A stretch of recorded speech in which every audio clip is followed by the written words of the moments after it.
The bass thrummed through my rib cage like a second heartbeat, each pulse syncing with the neon lights that painted the club in shades of electric blue and violent pink. I shouldn't have been there.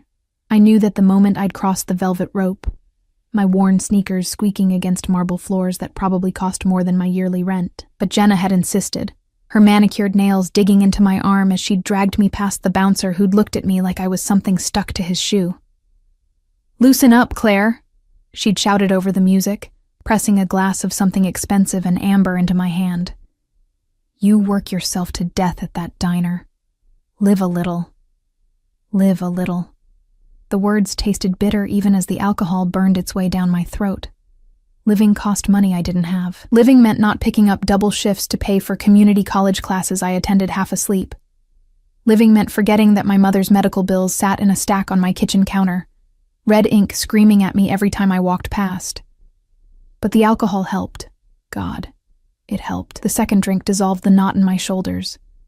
The third made the pulsing crowd seem less suffocating, more like a warm embrace. By the fourth, I'd stopped counting, stopped caring, stopped being the invisible waitress who smiled while men's eyes slid past her like she was part of the furniture. The club, Obsidian they called it, was the kind of place where money whispered instead of shouted. Crystal chandeliers dripped from ceilings so high they disappeared into shadow. Women in dresses that cost more than my car draped themselves over men in tailored suits, and everyone moved with the easy confidence of people who'd never checked their bank balance before buying groceries. I didn't belong here. But tonight, wrapped in the cheap bodycon dress Jenna had lent me and floating on a cloud of expensive vodka, I could pretend. "I need air," I slurred to Jenna, who was wrapped around some banker type with salt and pepper hair. She waved me off without looking, and I stumbled toward what I hoped was an exit. The hallway was quieter, muffled. My heels, also Jenna's, half a size too small, clicked against the floor as I weaved past velvet curtains and closed doors. The walls here were deep burgundy, the lighting low and amber. It smelled different, too, not the cloying mix of perfume and sweat from the dance floor, but something cleaner. Expensive. Like cedar and something sharp I couldn't name. I pushed through a door, expecting to find a balcony or a fire escape. Instead, I stumbled into a private lounge. The room fell silent. 3 men in dark suits turned to look at me, their conversations dying mid-sentence.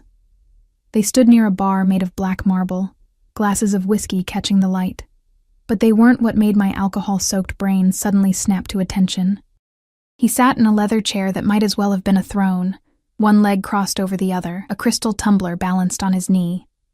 The dim lighting carved shadows across a face that could have been chiseled from marble. Sharp jawline, high cheekbones, a mouth set in a line that suggested he rarely smiled, but it was his eyes that stopped me cold.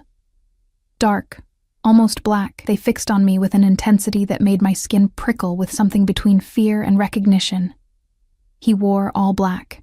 Black suit, black shirt with the top 2 buttons undone, black tie loosened just enough to seem deliberate. Even in my drunken haze, I could see the quality, the way the fabric fell, the subtle sheen of silk, the watch on his wrist that probably cost more than my mother's entire medical debt. Everything about him screamed danger, power, control. And I, drunk and stupid and so tired of being invisible, giggled. "Oops," I said, my voice too loud in the sudden quiet. "Wrong door." I should have left. Should have backed out immediately and found Jenna and gone home. But the alcohol had other ideas, and my traitorous feet carried me further into the room instead of out of it. "Nice setup," I said, gesturing vaguely at the opulent space. Very broody. Very bad boy in a leather jacket vibes, except with really expensive whiskey. One of the men, built like a tank, with a scar running down his cheek, took a step toward me. But the man in the chair raised one hand, barely a movement, and Tank Man froze. "Bad boy?" His voice was low, almost amused. It rolled over me like smoke, cultured and controlled with just a hint of something foreign in the vowels. "European, maybe. Is that what you think?" I should have heard the warning in his tone. Should have recognized the way the other men tensed. the way the air itself seemed to thicken. But I was drunk and reckless, and so goddamn tired of being afraid of everything. Yeah, I said, leaning against a side table for balance. The whole dark and mysterious thing. The private room. The scary bodyguards. I waved at the men, who looked like they wanted to throw me out a window. I'm dangerous. Stay away. Very attractive in a fictional sense. The corner of his mouth twitched. Fictional. Well, yeah. In real life, guys like you are usually just assholes with daddy issues and trust funds. The words spilled out before I could stop them, liquid courage making me bold and stupid. No offense. The room's temperature seemed to drop 10 degrees. Tankman looked like he might actually implode. But the man in the chair just studied me, his dark eyes moving over my face like he was reading something written there that only he could see. Then he stood. He moved like water, fluid and deliberate, and suddenly I realized how tall he was. 6'3", maybe 6'4". The suit did nothing to hide the breadth of his shoulders, the lean strength in the way he carried himself. He crossed the distance between us in 3 strides, and the smell hit me, cedar and gunpowder, and something clean and masculine that made my knees weak. "You're drunk," he said. It wasn't a question. Very observant, I looked up at him, my neck craning back. This close, I could see details. A thin scar through his left eyebrow, a tiny nick on his jaw from shaving, the way his pupils dilated slightly as he looked down at me. "And you're judgy. We all have our flaws. Judgy," he repeated, like he was tasting the word. Then so fast I didn't see it coming, his hand came up and gripped my chin. Not hard, not bruising, but firm enough that I couldn't look away. His thumb pressed against my lower lip, and I felt that touch everywhere, a spark that traveled down my spine and pooled low in my belly. "Let me clarify something," he said, his voice dropping to barely above a whisper. His face was inches from mine now, close enough that I could feel his breath against my skin. "I'm not a bad boy. Bad boys are children playing at rebellion, looking for attention." His grip tightened just slightly, his eyes boring into mine. "I'm something much worse." My heart slammed against my ribs. The alcohol haze was burning off fast, replaced by a clarity that made everything sharp and bright and terrifying. This wasn't a game. This wasn't some rich playboy at a club. The danger I'd sensed wasn't aesthetic. It was real, thrumming in the air between us like a live wire. My voice came out breathy, small. "I should go." "Yes," he agreed, but he didn't let go. His thumb traced my lower lip once, a touch so intimate and possessive that my breath caught. "You should." Then he released me, stepping back with the same fluid grace. He pulled a phone from his pocket, one of 3 I could see clipped to his belt, and said something low in a language I didn't recognize. One of the other men appeared at my elbow. Not Tankman, but someone younger, with kind eyes that didn't match the hardness of his jaw. "Marco will escort you to your friend," the man said, returning to his chair like I'd already ceased to exist. But just as I turned to leave, dizzy and confused, and feeling like I'd just survived something I didn't understand, his voice stopped me. "What's your name?" I shouldn't have answered. Every self-preservation instinct I had was screaming at me to run. But I turned back, and those dark eyes caught mine again, and I heard myself say, "Claire. Claire Morrison." He smiled then. It was a terrible smile, beautiful and cold and full of promise. "Claire Morrison," he repeated, like he was memorizing it. "Go home, Claire, sleep this off, and pray we don't meet again." The words felt like a curse and a blessing all at once. Marco, polite, silent Marco, guided me back through the maze of hallways, his hand barely touching my elbow, but somehow managing to keep me upright. Jenna was still on the dance floor, and I let Marco deposit me beside her before he disappeared like smoke. "Where did you go?" Jenna shouted, but her words were already fading, drowned out by the sudden rushing in my ears. I touched my lip where his thumb had been, and it burned. Somewhere behind me, in a room I'd stumbled into by accident, a man I didn't know now knew my name, and something in his smile told me that accident was about to become the worst mistake of my life. Or maybe, something whispered in the back of my mind. The beginning of something I wouldn't survive intact. The music pulsed, the lights flashed, and I felt his eyes on me even though I couldn't see him, watching, claiming, deciding my fate with the same calm control he'd used to touch my face. I should have run, but something told me it was already too late. I woke up to sunlight stabbing through my blinds like an accusation, and a headache that felt like my brain was trying to escape through my skull. The dress, Jenna's dress, was tangled around my waist, and my mouth tasted like I'd gargled with ashtray water. For a blessed few seconds, I didn't remember. Then it hit me. The club, the private room. Him, oh God. I whispered to my empty apartment, pressing my palms against my eyes. Oh God, oh God, oh God. What had I done? I'd walked into a private room in the most exclusive club in the city, insulted someone who was clearly important, and then, my stomach churned, I'd let him touch my face like he owned me. And the worst part, the part that made shame crawl up my throat, was that I'd liked it. My phone buzzed. 12 missed calls from Jenna and a text. Girl, where did you go? That guy who walked you back to me was hot. Details now. I typed back a quick lie about getting sick and calling an Uber, then dragged myself to the shower. The hot water did nothing to wash away the memory of his eyes, dark and knowing, or the way his voice had wrapped around my name like a promise. Pray we don't meet again. Fine by me. I never wanted to see that place or that man again. By noon, I was at Murray's diner, tying my apron and trying to ignore how my hands shook as I poured coffee. The breakfast rush was dying down, leaving behind the usual scattered locals and truckers passing through. Safe. Normal. My world. You look like death, Gary said from the kitchen window, his weathered face creasing with concern. He'd owned Murray's for 30 years, and he'd given me this job when I was 18 and desperate. You coming down with something? Just a late night, I said, forcing a smile. I'm fine. I wasn't fine. Every time the door chimed, my heart jumped. Every time I saw a black car pass by the window, my stomach clenched. It was ridiculous. Men like him didn't come to places like this.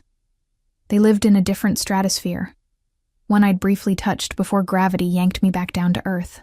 By 3 o'clock, I'd almost convinced myself I was being paranoid. Then the door chimed, and everything stopped. 3 men walked in first. They weren't dressed for Murray's diner. Expensive suits, sharp eyes, the kind of coiled alertness that said they were always looking for threats. One of them was Tank Man from last night, the scar on his face catching the fluorescent light. They scanned the room with military precision, and when their eyes landed on me, I saw recognition. My coffee pot slipped, splashing hot liquid across the counter. Shit, I hissed, grabbing a rag, my hands shaking so badly I could barely clean it up. Then he walked in. In the harsh light of day, in my diner with its cracked vinyl booths and faded linoleum, he looked even more out of place. The suit today was charcoal gray, perfectly tailored, with a black shirt underneath that probably cost more than my car. His hair was dark, pushed back from his face, and in the sunlight streaming through the windows, I could see hints of silver at his temples. He saw me immediately. Those dark eyes found mine across the diner, and a slow smile curved his mouth. The same terrible smile from last night. Every customer in the diner went quiet. Even Gary stopped clattering dishes. He walked toward me, his men flanking him, and I felt like prey watching a predator approach. My back hit the counter, and I realized I'd been backing away without meaning to. "Hello, Claire," he said, his voice carrying in the sudden silence. "We need to talk. I'm working." My voice came out thin, reedy. "You need to leave." "No." He pulled out a chair at the counter, my counter, where I'd served coffee to Mrs. Henderson every Tuesday for 4 years, and sat like he owned the place. Coffee. Black. His men positioned themselves by the door and the windows. Not threatening exactly, but making it very clear that no one was leaving until he decided they could. Gary emerged from the kitchen, his face pale. "Sir, I don't want any trouble." "There won't be any." The man didn't even look at him, his eyes fixed on me. "As long as Claire cooperates." My hand shook as I poured coffee, sloshing it into a mug. I set it in front of him too hard, liquid sloshing over the rim, and he smiled like I'd done something adorable. "Sit," he said, gesturing to the stool beside him. "I'm working," I repeated. "Gary." He finally looked away from me, toward my boss. "Give Claire the rest of the day off, paid, of course." He pulled out a wallet, black leather, thick with cards and cash, and dropped several $100 bills on the counter. "For your trouble." Gary looked at the money, then at me, then at the men blocking his exit. "Claire, honey, why don't you take your break?" Betrayal stung, but I couldn't blame him. Gary had a wife, grandkids. He wasn't going to risk them for me. I untied my apron with numb fingers and sat, leaving as much space between us as possible. "What do you want?" "Several things." He took a sip of coffee, and somehow made even that look elegant. "First, your full name. Claire Morrison, but Morrison from marriage or birth?" "Why does it matter?" "Answer the question." The command in his voice made me bristle. "Birth. I've never been married. Now leave me alone." "Second." He ignored my demand entirely. "Your address, your mother's current location, your class schedule at community college, and your work schedule here and at the dry cleaners on 5th Street. Ice flooded my veins. "How do you—" "I know everything about you, Claire." He set down the mug and turned to face me fully, and the intensity in his gaze made it hard to breathe. "I know your mother has stage 4 cancer and is currently at St. Mary's Hospice. I know you're 24 years old, dropped out of college twice to pay her medical bills, and work 70 hours a week between 3 jobs. I know you have $15 in your checking account, $60,000 in medical debt, and you haven't bought yourself anything new in 8 months. Tears burned my eyes. You had no right. I have every right." He leaned closer, his voice dropping. "Because last night, you walked into my private room. You looked at me, and laughed. You called me a bad boy and told me I had daddy issues." His smile was sharp enough to cut. "Do you have any idea how rare that is? How long it's been since anyone dared speak to me like that?" "I was drunk," I whispered. "I didn't know what? Who I am?"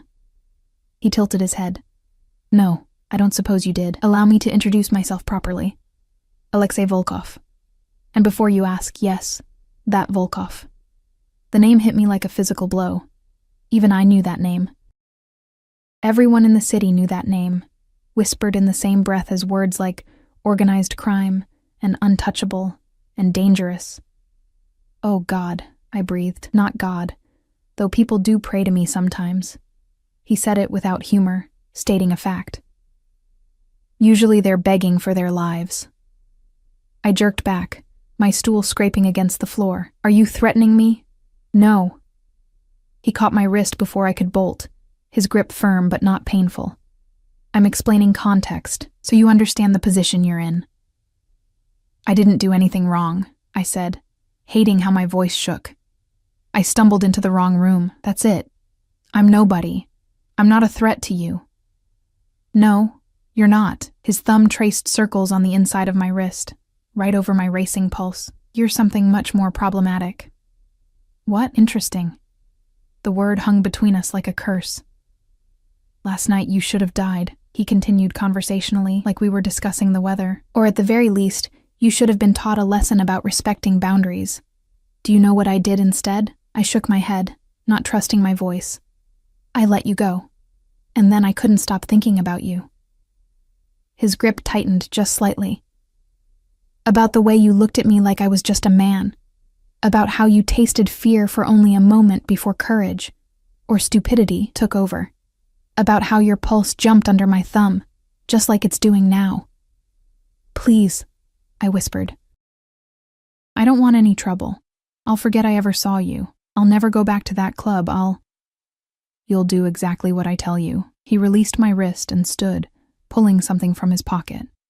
A phone, sleek and new, still in its box. "This is yours now. It has one number programmed into it. Mine. You will answer when I call. You will go where I tell you to go. And in return, I will take care of your problems." He pulled out another piece of paper, A check, I realized, my vision blurring as I saw the amount, $60,000, the exact amount of my mother's medical debt. No, I said, shoving it back at him. No, I don't want your money. I don't want anything from you. It's not a request, Claire. He placed the check on the counter, then the phone beside it. Your mother will be transferred to a private facility today. The best oncologists, experimental treatments, whatever she needs. Your debt will be cleared. You'll quit your jobs. All of them. And you will be available when I need you. Need me for what?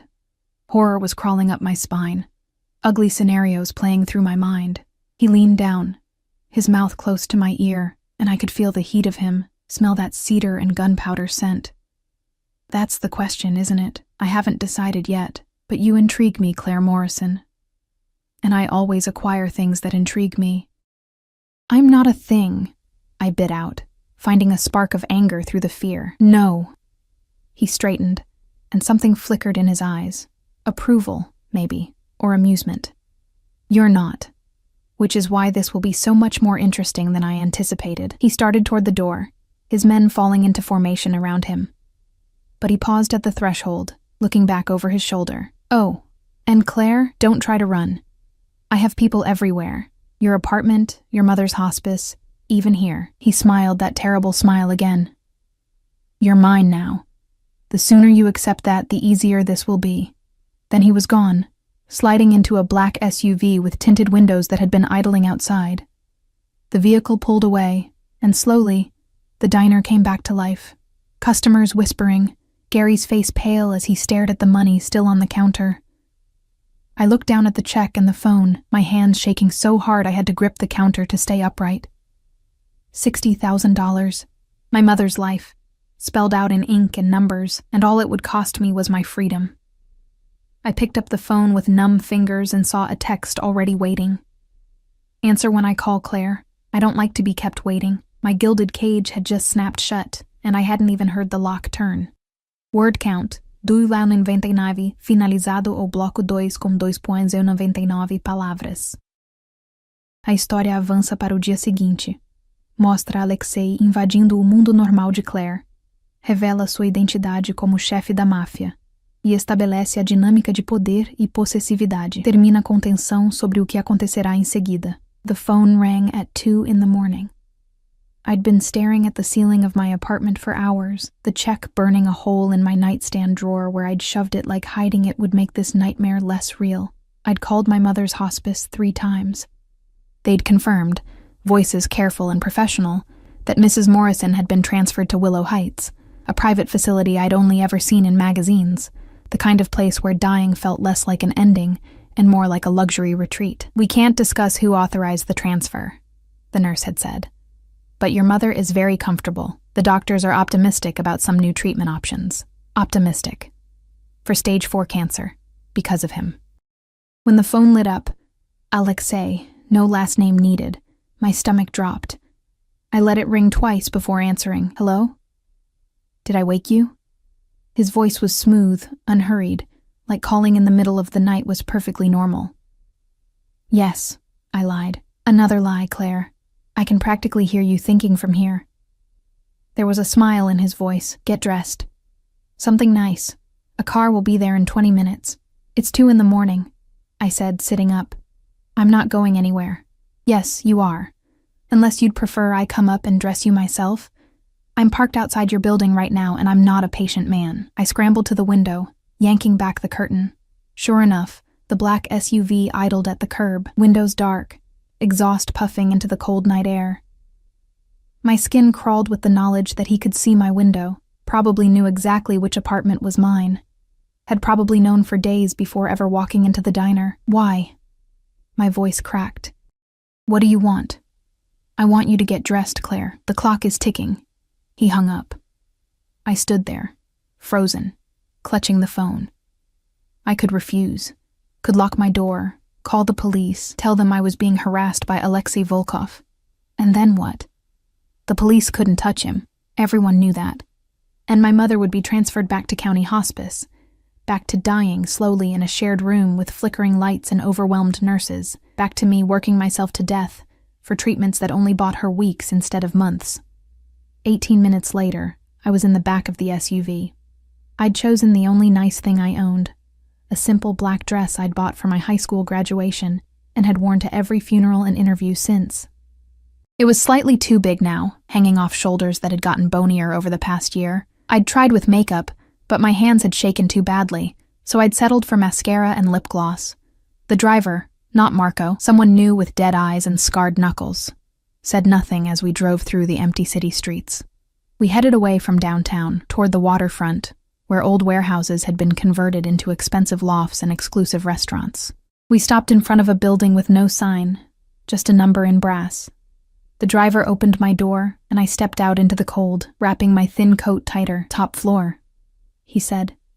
His first and only words to me. The elevator was all mirrors and soft lighting. I watched my reflection fracture and multiply as we rose, a scared girl playing dress-up, way out of her depth. The doors opened directly into a penthouse, and the space stole my breath. Floor-to-ceiling windows overlooked the harbor, the city lights reflecting off black water like fallen stars. The furniture was all clean lines and expensive leather, art on the walls that I suspected was original, not prints. A fireplace crackled with real flames, and the whole space smelled like him, cedar and smoke and money. Alexei stood by the windows, hands in his pockets, silhouetted against the city. He'd changed since this afternoon, black slacks and a white shirt with the sleeves rolled up, exposing forearms corded with muscle and marked with scars that looked like they had stories I didn't want to know. "You came," he said without turning around. Did I have a choice? No. He turned then, and even from across the room, his eyes found mine with that unsettling intensity. But I appreciate the illusion of cooperation. It makes this easier. Makes what easier? He crossed to a bar cart and poured 2 glasses of something amber. "Come here, Claire." It wasn't a request. I forced my feet to move, crossing the expanse of hardwood until I stood close enough to take the glass he offered. Our fingers brushed, and I jerked back like I'd been burned. He smiled. Still afraid of me. Shouldn't I be? Yes. He took a sip, watching me over the rim. But you're here anyway. That's either very brave or very stupid. I haven't decided which. You didn't leave me a choice, I repeated. My mother is receiving the best care money can buy, and will continue to, as long as you keep your end of our arrangement. What arrangement? You never actually explained what you want from me. He set down his glass and moved closer, and I had to fight the urge to back away. You really don't know, do you? How rare you are. I'm not rare. I'm a broke waitress with a sick mother. I'm the opposite of rare. I'm invisible. To them, maybe. His hand came up, and I flinched. But he just tucked a strand of hair behind my ear, the gesture almost tender. But not to me. When you walked into that room, drunk and fearless, do you know what I saw? I shook my head. Someone who didn't know to be afraid. Who looked at me like I was just a man, not Alexei Volkov, not the Pakhan, not someone to bow and scrape to. Just a man. His thumb traced my cheekbone. Do you understand how intoxicating that is? How dangerous? I don't understand any of this, I whispered. Why me? There are thousands of women in this city who would throw themselves at you. Beautiful women, educated women, who would see my money and power first, who would calculate angles and benefits before they even learned my name. His grip tightened just slightly. You didn't even know who I was. And when you found out, you were terrified, yes, but you still had fire in your eyes. Still told me no. And that's attractive to you? Someone saying no? It's novel. His mouth curved. Everyone says yes to me, Claire. Everyone. They say yes because they're paid to, or because they're afraid to do otherwise, or because they want something from me. But you? He leaned down until his forehead almost touched mine. You said no because you meant it. And I find I want to know what it takes to make you say yes. My heart hammered against my ribs. This is insane. You don't even know me. I know you work 3 jobs to pay for a mother who's dying anyway. I know you sacrifice everything for people who wouldn't do the same for you. I know you're loyal to a fault, brave when you shouldn't be, and so goddamn stubborn you'd rather drown than ask for help. His eyes searched mine. I know you better than you think. Knowing facts about me isn't the same as knowing me. No, he agreed, which is why you're here, so I can learn the rest. He stepped back and I could breathe again.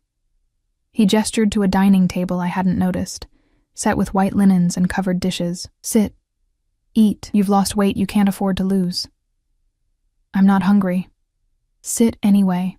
I found myself obeying, hating how easily I'd fallen into the pattern.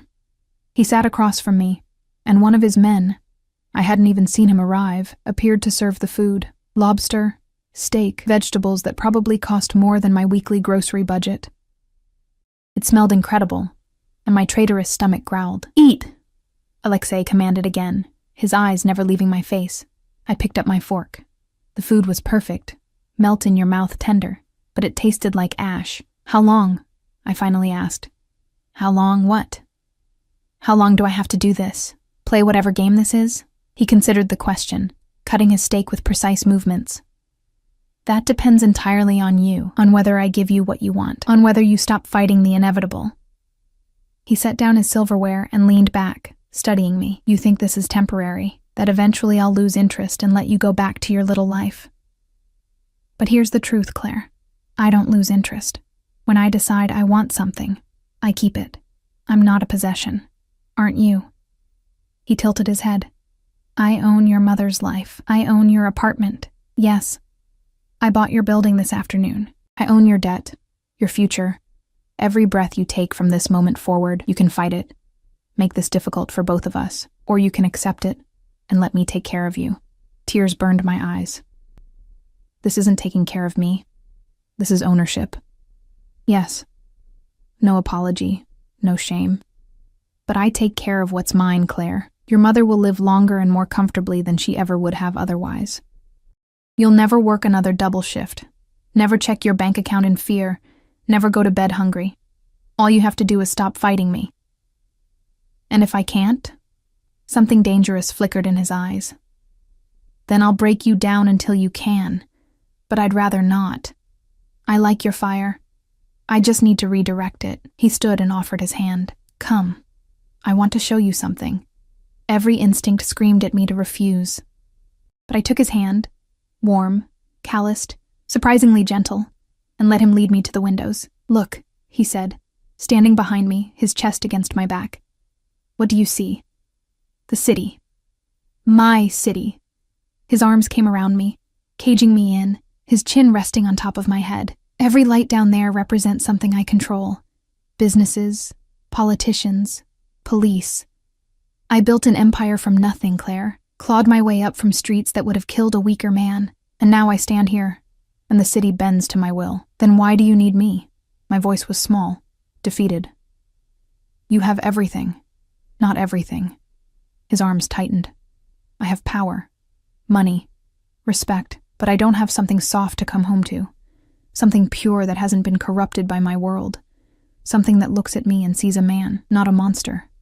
But you are a monster, I whispered. He laughed, and I felt it rumble through his chest. Yes. But monsters need something to protect, don't they? Something to fight for beyond territory and money.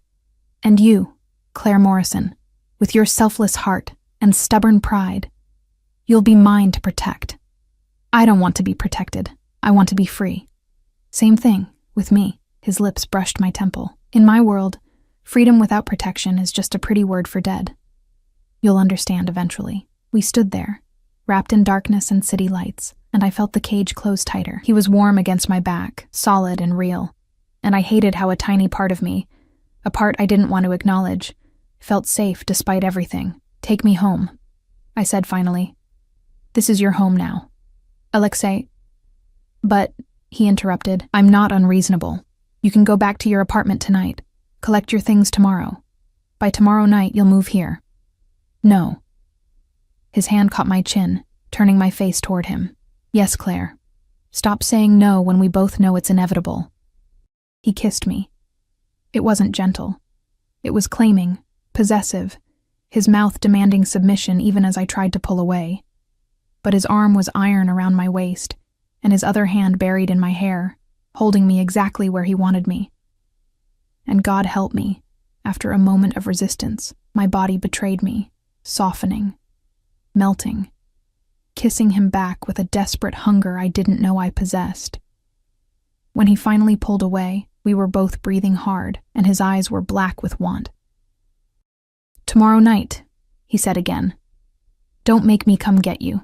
The driver took me home in silence, and I sat in the back seat with my lips still burning, tasting cedar and smoke and my own surrender. I didn't sleep. How could I? With the taste of him still on my lips, and the weight of his ultimatum pressing down on my chest like a stone. I sat on my threadbare couch as dawn broke through my window, painting my tiny apartment in shades of gray and gold, and tried to figure out how my life had derailed so completely in 48 hours. My phone, his phone, sat on the coffee table, silent and accusatory. I'd stared at it for hours, imagining throwing it out the window, smashing it, making some grand gesture of defiance. But my mother's face kept appearing in my mind, the way she'd looked last month, gray and hollow, her hand so thin in mine. And then yesterday, when I'd finally worked up the courage to visit Willow Heights, the private room with the view, the attentive nurses, the way she'd smiled without pain for the first time in months. "They say I might have more time," she'd whispered, squeezing my hand. "Real time, Claire. Maybe even a year. How did you manage this?" I'd lied. Said I'd gotten a better job, a benefactor, anything but the truth. That I'd been bought. That her life had been purchased with my freedom by a man whose touch still burned on my skin. At 9 a.m., there was a knock at my door. I opened it to find Marco, kind-eyed Marco from the club, holding garment bags and boxes. Behind him, 2 other men carried suitcases. "Mr. Volkov thought you might need help packing," Marco said, his voice carefully neutral. "And he sent some things for you." "I haven't agreed to move," I said, but my protest sounded weak even to my ears. Marco's expression turned sympathetic. "Miss Morrison, I've worked for Mr. Volkov for 8 years. In that time, I've never seen him change his mind once it's made up. You can make this easy or hard, but the outcome will be the same." I let them in because what choice did I have? They were professional, efficient, packing up my meager belongings with more care than they deserved. Meanwhile, I opened the garment bags with shaking hands. Dresses, designer dresses in my exact size. How did he know my size? In rich fabrics and jewel tones. Shoes that looked like art. Lingerie that made me flush just looking at it. Delicate lace and silk in blacks and creams and deep burgundy. "He has excellent taste," Marco offered, seeing my expression. "He has control issues," I corrected. Marco almost smiled. That too. By noon, my entire life was packed into 6 boxes. 6 boxes to show for 24 years of existence. The apartment I'd lived in for 3 years was empty, echoing, already feeling like it belonged to someone else. "The lease has been terminated," Marco informed me. "And your deposit refunded, plus compensation for early termination." "Of course it has," I said hollowly. The drive to Alexei's building, my new home, I couldn't even think it without tasting bile, took 20 minutes. Long enough for panic to claw at my throat, short enough that I couldn't talk myself into jumping out at a red light. The penthouse in daylight was even more intimidating. Floor-to-ceiling windows flooded the space with light, making everything sharp and exposed. No shadows to hide in, no darkness to soften edges. "Mr. Volkov is in a meeting," Marco said, leading me down a hallway I hadn't seen last night. "He'll be back this evening. This is your room." He opened a door, and I stepped into a space 3 times the size of my entire apartment. The bed was enormous, draped in white linens that probably cost more than my car. A sitting area with a chaise lounge faced more windows overlooking the harbor. There were fresh flowers on the dresser. Peonies, delicate and pink. "Your bathroom is through there," Marco gestured. "And your closet. Mr. Volkov had it stocked, but if you need anything else, just let me or any of the staff know." "Staff?" I echoed weakly. "There's a housekeeper, a chef and security, of course. Mr. Volkov values privacy and safety above all else." Marco's expression turned serious. "Miss Morrison, I know this is overwhelming, but Mr. Volkov, he doesn't do this." Bring someone into his home, I mean. In all my time with him, you're the first. Lucky me, I muttered. After Marco left, I explored my gilded cage. The closet was a room unto itself, already filled with more clothes than I could wear in a year. The bathroom had heated floors, a shower with 6 jets, and a bathtub deep enough to drown in. Everything was perfect, expensive, beautiful. And none of it was mine. Not really. I found myself back at the windows, staring out at the city. From up here, people looked like ants, their problems tiny and insignificant. Is this how Alexei saw the world? From above, everyone small and controllable. You didn't run. I spun. Alexei stood in the doorway, still in his suit, tie loosened. I hadn't heard him come in. How long had he been watching me? Marco said you were in a meeting. I was. I cut it short. He crossed the room with that predatory grace, stopping close enough that I had to tilt my head back to meet his eyes. I half expected to get a call that you'd tried to escape. Where would I go? The bitterness in my voice was sharp enough to cut. You own everything. My mother, my apartment, my debt. You've made sure I have nowhere to run. Yes, he agreed without shame. Then his hand came up, cupping my face with a gentleness that didn't match his words. But you're here anyway. Why? Because you gave me no choice. There's always a choice, Claire. You could have refused, tried to disappear, find a way to fight me. But you didn't. His thumb traced my lower lip, the gesture now familiar and terrifying. Why? I wanted to lie, to throw his arrogance back in his face. But standing there with his dark eyes boring into mine, I found I couldn't. My mother, I whispered. She has a chance now. A real chance. I can't take that away from her, so you'll sacrifice yourself instead. Something flickered in his expression, approval mixed with something darker. Such loyalty, such devotion. Do you know what I would have done at your age for someone who loved me like that? What? Anything. The word was heavy with old ghosts. Everything. I would have burned the world down. His hand slid to the back of my neck, holding me in place. But no one did. Love me like that, I mean. Everyone who claimed to either wanted something or feared me. Usually both. And I'm different? I challenged, finding some spark of courage. I'm here because I'm terrified of you. Because you manipulated me with my mother's life. That's not love, Alexei. That's coercion. I know. He leaned down until his forehead touched mine. But it's a start. Fear can become something else, given time. And I have nothing but time to spend on you. This is insane, I breathed. You can't force someone to care about you, can I? His smile was sharp. I can force proximity, force you to see me, not the monster everyone else sees. Force you to accept comfort and safety and everything you've been denying yourself for years. And eventually, Claire, you'll stop fighting. You'll realize that this cage I've put you in is more freedom than you've ever had. That's not freedom. That's Stockholm Syndrome. Call it what you want. He pulled back slightly, his hands dropping to my shoulders. But tell me, when was the last time you slept through the night? When did you last eat a meal without counting the cost? When did you do anything just because you wanted to, not because you had to? I couldn't answer. Couldn't remember. That's what I thought. His voice softened just slightly. I'm not a good man, Claire. I've done things that would make you sick if you knew. But I take care of what's mine.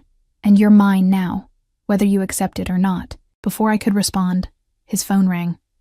One of 3 clipped to his belt. He answered in Russian, his voice sharp and commanding, completely different from how he'd just spoken to me. He listened, his jaw tightening, and I saw the shift. The man becoming the monster. Deal with it, he snapped, then switched to English. No witnesses. Clean it up before morning. He hung up and turned back to me, and it was jarring how quickly his expression smoothed. I have to go out. There's a situation that needs my attention. What kind of situation? I asked, then immediately wished I hadn't. His smile was cold. The kind you don't want to know about. Stay here. Don't leave the penthouse. Marco will be outside if you need anything. So I'm a prisoner. You're protected, he corrected. There are people who would hurt you to get to me. Until I've made it clear you're untouchable. You don't leave without me or my security. He started toward the door, then paused, looking back. Oh, and Claire, there's a dress in your closet. Black, long. Wear it tonight. We have a dinner to attend. I'm not going to Yes, you are. His voice turned hard.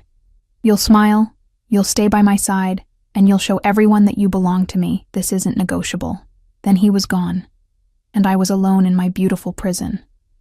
I found the dress. Of course it was perfect. A black silk gown that would cling to every curve, elegant and sophisticated, and completely unlike anything I'd ever worn. There was jewelry, too, in a box on the dresser, a necklace of diamonds that probably cost more than my mother's house. I tried the door to the hallway, locked from the outside. I tried the windows. They didn't open. I was well and truly trapped. Hours passed. I showered, using products that smelled like jasmine and vanilla. I dried my hair, applied the makeup from the vanity that had appeared while I'd been in the bathroom.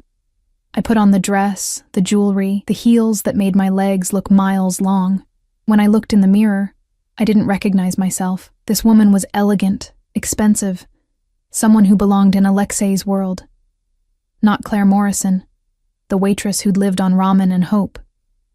When Alexei returned at 7, blood on his cuff that he'd tried to wash off, he stopped dead at the sight of me. Bože moi, he breathed. You're stunning. I'm dressed up like a doll, I corrected. My doll. He crossed to me, taking my hand and spinning me slowly. Mine to dress, mine to protect, mine to show off. His eyes were hot, possessive.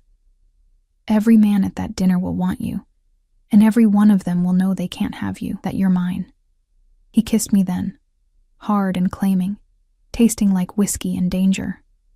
And when he pulled back, leaving me breathless and flushed, he smiled. Let's go show them who you belong to. The car ride was silent, Alexei's hand possessive on my thigh. We pulled up to a restaurant I'd seen featured in magazines, Luminance, where reservations took months and entrees cost hundreds. But we didn't go to the main entrance. We were led through a private door, up an elevator, into a room where danger wore expensive suits and women glittered with jewels and secrets. Alexei's hand found the small of my back, guiding me into the lion's den.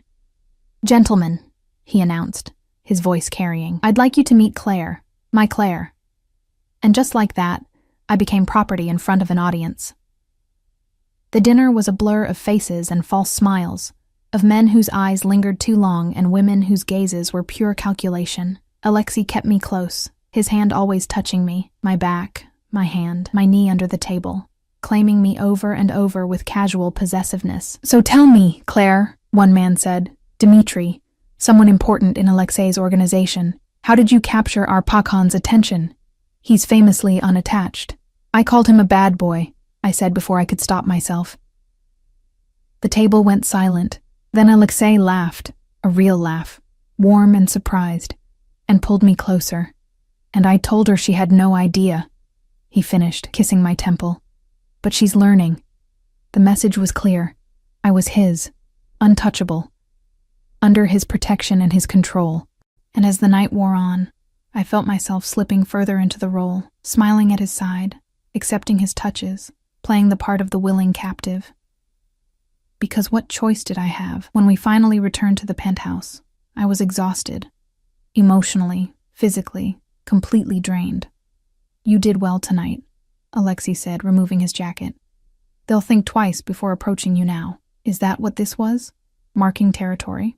Yes. He turned to face me, starting to loosen his tie. In my world, showing weakness gets you killed. You're my weakness now, Claire, so I have to make you my strength instead. Make it clear that touching you means war. I never asked to be your weakness. No. You just stumbled into my room, drunk and beautiful, and completely unaware of what you were starting. He crossed to me, backing me up until my legs hit the bed, but here we are. And now we both have to live with the consequences. His hand cupped my face, and I saw something in his eyes, want mixed with something softer, more dangerous. Tell me to stop, he whispered, his thumb tracing my lower lip. Tell me you don't feel this thing between us, and I'll walk away. Sleep in another room. Give you space. I should have said it. Should have told him to leave, to give me time. Anything to slow this freight train we were on. But I couldn't. Because despite everything, the fear, the coercion, the cage he'd locked me in, I did feel it. That pull, electric and terrifying, that made my skin burn where he touched me. So I said nothing, and Alexei smiled like I'd just given him the world. He kissed me like he was claiming something he'd already owned, his mouth demanding and sure. My hands fisted in his shirt, torn between pushing him away and pulling him closer, and my body made the choice for me, arching into him, surrendering to the heat that had been building between us since that first night in the club. Claire. He breathed against my lips, and hearing my name in his voice like that, reverent, desperate, undid something in me. We fell onto the bed in a tangle of silk and desperation, and for those hours, I let myself forget. Forget the cage. Forget the coercion.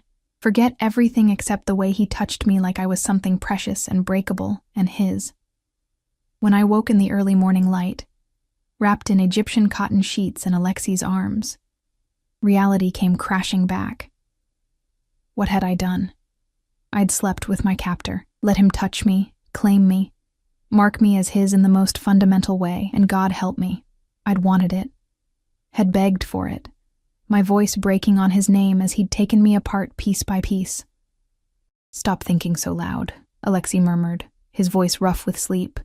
His arm tightened around my waist, pulling me back against his chest. "I can hear your regret from here. I should regret it," I whispered. "But you don't. Not really." His lips found the curve of my shoulder, gentle. "You're angry that you don't regret it. That's different." He was right, and I hated him for it. "What happens now?" I asked. "Now?" He rolled me to face him, and in the soft morning light, he looked younger, less dangerous, almost human. "Now you stop fighting the inevitable. Accept that you're mine. Let me take care of you the way you deserve. By keeping me prisoner, by keeping you safe." His hand traced down my spine. "There are things happening, Claire. Movements in my organization, challenges to my authority. Having you here, making it clear you're under my protection. It's not just about possession.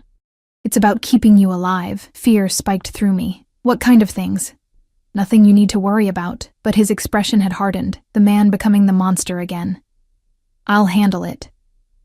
The next few weeks fell into a strange routine. Alexei would leave early, dealing with business I didn't want to understand. I'd spend my days in the penthouse, reading, learning to navigate my new life. My mother's condition improved steadily. She'd gained weight, had color in her cheeks again, talked about maybe seeing next Christmas. And at night, Alexei would come home to me. We'd have dinner. Sometimes he'd cook, surprisingly domestic as he moved around the kitchen with the same precision he brought to everything. We'd talk, carefully avoiding topics like my freedom or his business. And then he'd take me to bed, and I'd let myself pretend this was normal, that I was here by choice. But the illusion shattered 3 weeks after I'd moved in. I woke to voices, angry, sharp Russian from the living room. Alexei's voice, cold with fury, and another man's, defensive and afraid. I pulled on a robe and crept to the doorway. Alexei had someone on their knees in front of him. Marco and 2 other guards stood nearby, weapons drawn. The man on his knees was young, maybe 25, bleeding from a cut above his eye. "You stole from me," Alexei said, his voice conversational. $300,000, moved through accounts you thought I wouldn't notice. "Pakan, please, I can explain. I don't want explanations. I want you to understand what happens when you betray me." Alexei pulled a gun from his waistband, and my heart stopped. "Alexei, no," I gasped, stepping into the room before I could think better of it. Everyone froze. Alexei's head snapped toward me, his expression darkening. "Get back in the bedroom, Claire. You can't just kill him." "Yes, I can." His voice was ice. "This is my world, my rules, and thieves get 1 warning." He turned back to the man. "You're lucky I'm in a good mood. You get to keep your life, but your brother's debt? Tripled. And you work for me until it's paid. Understood?" The man nodded frantically, and Marco hauled him up, dragging him toward the elevator. When they were gone, Alexei turned to me, and I saw the monster clearly for the first time. Not the man who cooked me dinner or held me at night, but the Pakan who ruled through fear and violence. "Never interfere with my business again," he said quietly. "Never." "You were going to kill him?" I whispered. "Maybe. Maybe not. But you don't question me in front of my men, Claire. You don't show weakness or doubt. Do you understand what you just did? You made me look soft. Good. Maybe you should be soft sometimes instead of—" He was across the room in 2 strides, his hand gripping my jaw. "Listen to me very carefully. That man stole from me. In my world, that's a death sentence. I showed mercy because of you, because I'm trying to be better when you're watching. But there are others who won't see it that way, who will think I'm weak, that they can challenge me, and when they do, people die. My people. Maybe even you." Tears burned my eyes. "What you'll always be. I can't do this." His grip softened, his thumb wiping away a tear. "Yes, you can. Because you're stronger than you think, and because you know I'd burn this city to ash before I let anything happen to you." "That doesn't make it better, Alexei. That makes it worse." He pulled me against his chest, and I hated how I melted into him. How even now, terrified and disgusted, my body sought his comfort. "I know," he whispered into my hair. "I know, Malaya. But it's what I have to give you. Violence wrapped in protection. Danger disguised as safety. And you'll learn to accept it because the alternative is going back to that life where you worked yourself to death, and your mother died slowly in a county hospice." He was right. God help me, he was right. The weeks turned into months. I learned the rules of Alexei's world. Never ask about business. Never show fear in front of his men. Never leave the penthouse without Marco or Alexei himself. My mother continued to improve, even started talking about remission. My old life faded like a dream, and slowly, terrifyingly, I stopped wanting to leave. It happened in increments, the way Alexei would text me during the day, "Thinking of you, stay safe," and my heart would flutter. The way he'd come home exhausted and dangerous, and I'd wait up for him anyway, needing to know he was okay. The way he'd hold me at night like I was the only real thing in his world of shadows and lies. I was falling for my captor, Stockholm Syndrome in its purest form. But it was more than that, because Alexei was falling too. I saw it in the way he'd cancel meetings to eat breakfast with me, the way he'd ask about my day like it mattered, like my small world of books and calls to my mother was as important as his empire, the way he'd touch me, not just with possession anymore, but with tenderness that seemed to surprise him as much as it did me. "You've ruined me," he told me one night, holding me in the dark. "I used to be focused, controlled. Now I spend half my time thinking about you, worrying about you, planning ways to make you smile." "Is that so terrible?" I whispered. "It's dangerous. Love makes you weak." My heart stopped. "Love?" He was quiet for a long moment. "What else would you call it? This obsession, this need to have you close, to know you're safe, to see you happy. I've killed men for less loyalty than you show your mother. I've destroyed lives for looking at me wrong. But you?" His hand found mine in the dark. "You looked at me like I was just a man. And I've been trying to be that man ever since." Tears slipped down my cheeks. "I can't love you. You took away my choice. I know." His voice was rough. "But I'm hoping that maybe, eventually, you'll choose me anyway. Not because you have to, but because you want to. That's not how this works, Alexei. Then we'll make new rules." He pulled me closer. "I can't let you go, Claire. I'm too selfish, too obsessed. But I can give you everything else. Freedom within these walls. Anything you want. Just stay." Where would I go? The words came out broken. "You're right. You've given me everything. My mother's alive. I don't have to work myself to death. I sleep through the night. I'm safe. But I'm also a prisoner who's starting to love her cage. And I don't know which is worse. Love me instead," he whispered. "Love me. And I promise I'll spend the rest of my life making sure you never regret it." It should have been manipulation, should have been another way to control me. But in his voice, I heard the truth. The desperation of a man who'd built an empire but never had anything real. Who'd lived his whole life with people fearing or using him, never just choosing him. I'm afraid, I admitted. Good. So am I. He kissed my forehead. But we'll be afraid together. The change came 6 months after I'd moved in. Alexei came home early, his expression tight with something between anger and excitement. Pack a bag, he said. We're leaving for a week. Where? My house in the mountains. There's been chatter. Threats against me, which means threats against you. I need you somewhere secure while I deal with it. The mountain house was more fortress than home. High walls, security everywhere, isolated from everything. But it was also beautiful, all stone and wood and windows overlooking endless forest. And it was there, away from the city and his empire, that I finally saw all of Alexei. He cooked breakfast in a worn t-shirt and jeans, looking almost normal. We hiked through the woods, his hand in mine, talking about everything and nothing. He told me about his childhood in Russia, the poverty, the violence, how he'd clawed his way out. I told him about my dreams, silly things like owning a bookstore, traveling, having time to just be. I could give you that, he said. The bookstore. We could set it up in the city, staff it, whatever you want. I don't want you to buy me things, I said. I want... What? I want you to be happy without needing to control everything.